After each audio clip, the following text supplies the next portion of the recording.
Hey kids, what time is it?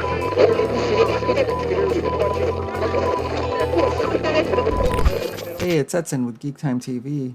I got a chance to try out the Apple TV streaming service. I saw this show, Masters of the Air, and I saw the preview and I was immediately wanted to check it out, which is a little bit unusual because I'm usually not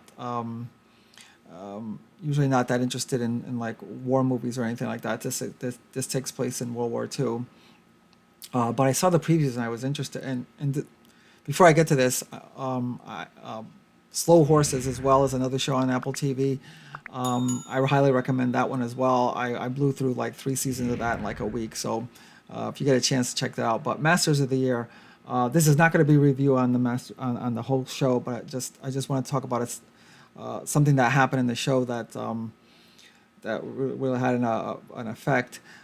So this is during World War II. It centers around American pilots who have the duty to go deep into enemy territory on these bombers to target military targets, manufacturing of the Germans, supply lines, anything that may interfere with the German war effort.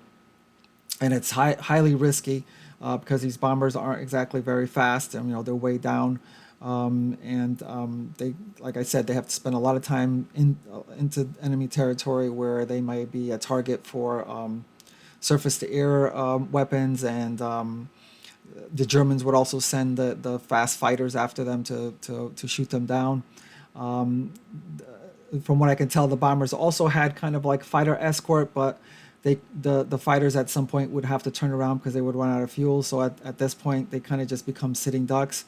So obviously, highly risky, and anytime they went up, there was a chance they would get shot down. One of the pilots, his name's Rose. It goes by the name Rosie because his last name's Rosenthal. Was featured as one of the better pilots. He winds up doing 25 of these bombing runs, which is it's incredible that he went up 25 times. Was at risk for being shot down and came back.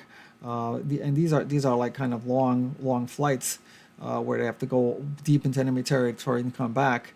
And he successfully does it 25 times, to the point where what they're saying is that after you fly 25 successful missions, you get to go home. That's your reward. That's enough for you. But he refuses to go. He doesn't want to go home and be safe back in the States when leaving his buddies behind who are still at risk because the war's still going on. So he doesn't go. He continues to be in the war. And then we get towards kind of like the end. We get towards the end of the war, and one of the last bombing runs that the Americans do, Rosie gets shot down, and he parachutes down somewhere in Poland. Luckily for him, the Russians have already pushed the Germans back at this point in that area. They wound up finding him, and they were escorting him back to an airfield where he could go back to the U.S. base. So on the way back, he's riding on this like a horse pulled carriage, and one of the wheels, or some goes wrong with one of the wheels, and they have to stop to fix it. And while that's happening, he's like, I'm going to get out and stretch my legs, and he goes to this nearby encampment, and discovers that there's a place where the Germans had herded a lot of Jewish prisoners to eventually kill them. And he looks up and he's like literally runs into like just bodies piled upon each other, all dead, just laying there after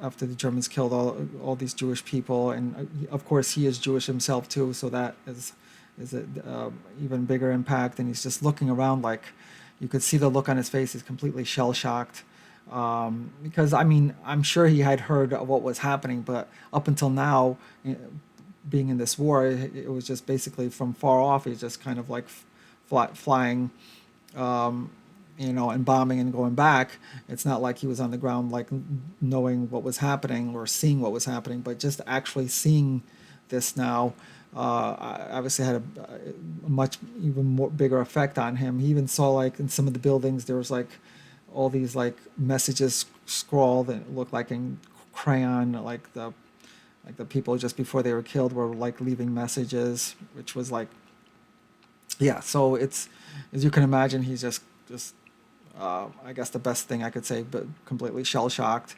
So he wanders back to the carriage. It gets fixed, and they keep going. And they get to the airfield, and he's standing there waiting for the plane that will take him. And he sees he looks, and there's a older man standing there as well. And he was like making conversation. He looks at him. He's like, "Well, where are you flying off to?" He just assumed that the man was just waiting for his flight as well. And the man kind of looks at him confusedly, and apparently he doesn't know English. And luckily, there's a young woman sees this and comes by and starts interpreting between Rosie and the older man, and asks the older man what Rosie had said. It's like, well, are you going? And the reply comes back through the interpreter. Is like, he said, "I'm not going anywhere. There's nowhere for me to go." And so Rosie's confused, because he's thinking he's there to pick up a plane. He's like, "Well, what about family? Don't you have any family to go to?" And this man proceeds to tell him in bits and pieces through the interpreter exactly what happened to his family.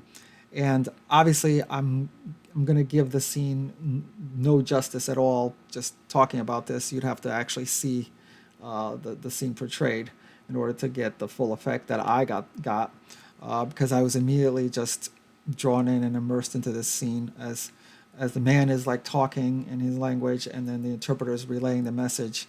How the Germans gave him a shovel, and he had to dig the ditches that where his wife, his children, his grandchildren were to be put after they got killed. And the scene is even more effective through an interpreter, because you see the old man kind of looks like he's like kind of just like this like haunted blank look, just kind of like and then you see the effect of his words on the young lady as she tries to interpret it, and then the effect also of the words on Rosie, where he was shell shocked before, but now he's kind of like he's not able to say anything. He's just kind of like, it's incomprehensible what's happening here as he's getting this from the man, and the Germans, for digging the ditches, they left him alive, and of course he's got nowhere to go. He doesn't have any family left, and Rosie just kind of looks at him and doesn't, like any of us, doesn't know anything to say. He just is barely just trying to understand what was happening, and I'm completely drawn into this scene, like completely immersed in it, in the man's story.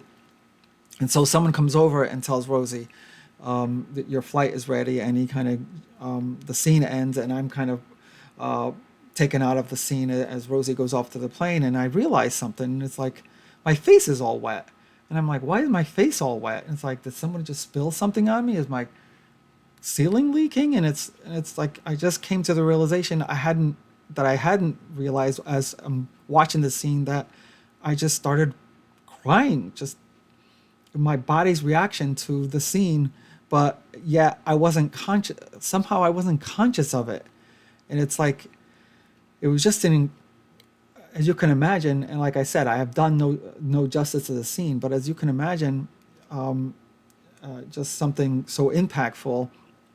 And one of the ways I'm bringing this up, like I said, check out the whole show. What I'm bringing the specific scene up is that when you have good written scripts, when you have good directors, good editing, good music, and man, the music is so good on this show.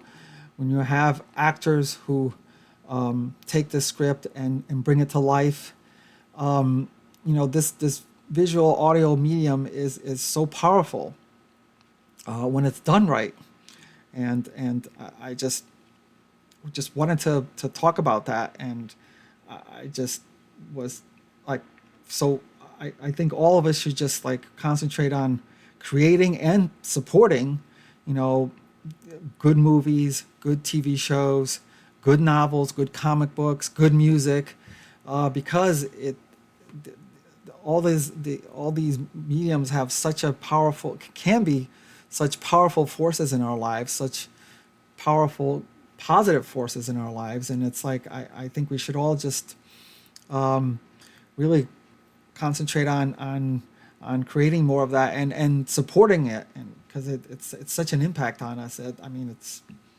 it was just one little scene that I'm describing, but it did have such an impact on me personally, and I think that's what good movies and good TV shows and good comic book, good novels, everything. I think that's the power that these things have if we work hard to do them well.